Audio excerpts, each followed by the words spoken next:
Hello, ladies and gents, boys and girls, people of all ages, sexualities, and identities, and welcome back to another Doctor Who review.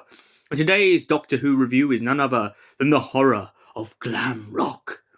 So, following on from the last story, the Doctor and Lucie have landed a couple years before Lucie's born, and they find themselves at a diner where there's a music producer, a waitress, and two pop stars who are rising in the charts. However, there's been a murder. The Doctor and Lucie have discovered a ex-band member who has been killed and left in the snow. They begin to suspect that the murderer is still out there somewhere, only to discover that a young boy named Tommy has a deeper connection, a connection from out of space itself. He seems to be using a xylophone and no one seems to be able to get him off of it. This concerns a lot of people as they're not quite sure what to do.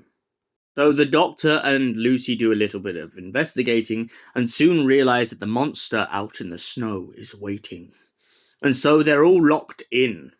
The music producer, played by the brilliant and late great Bernard Cribbins, is reluctant to stay any longer. He wants to get his 2 stars to the top of the pops. However, he doesn't realise the danger that he's truly in. And due to this, one of his lead singers, the sister of Tommy, gets killed. The Doctor tries to convince Tommy that whoever these creatures are, they don't have his best interest at heart. And it turns out the Doctor's right, of course, because he eventually learns, Tommy, at the end of this story, that the aliens have only come to Earth to eat his fans.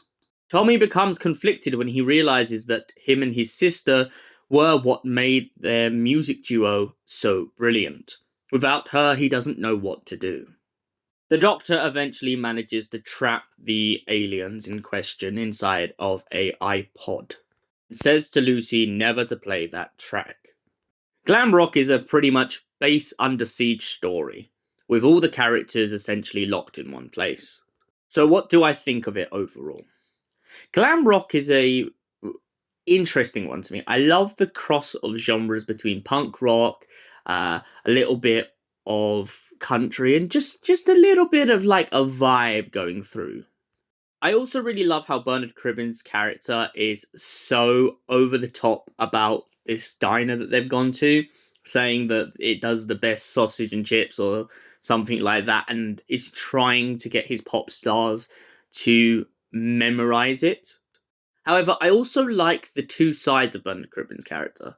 The really nice side in the beginning and the kind of twisted side towards the end. We find out that his music producer side isn't necessarily the nicest thing out there, which isn't uncommon because, of course, everyone's their own person and everyone has their own opinion on music.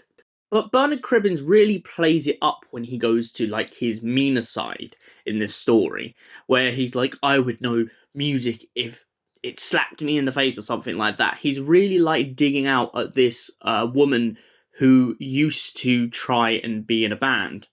We also learn that this woman is none other than Lucie Miller's Auntie Pat.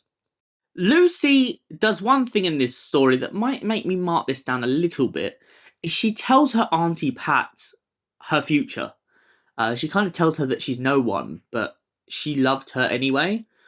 This is a real conflict in this story because even though Lucie's aunt at the end of the story isn't mad about this because she's so proud of her niece going off into the stars, it's kind of an inner conflict in my head because I feel like it's a bit much. I don't think she should have ever disclosed this to her aunt, especially not with the laws of time and such. I know that Lucie's in witness protection supposedly in this arc, but it's a funny line. I feel like if none of the other companions can do it, why can Lucie? And for that reason, I'm going to have to mark this down about a 7 out of 10.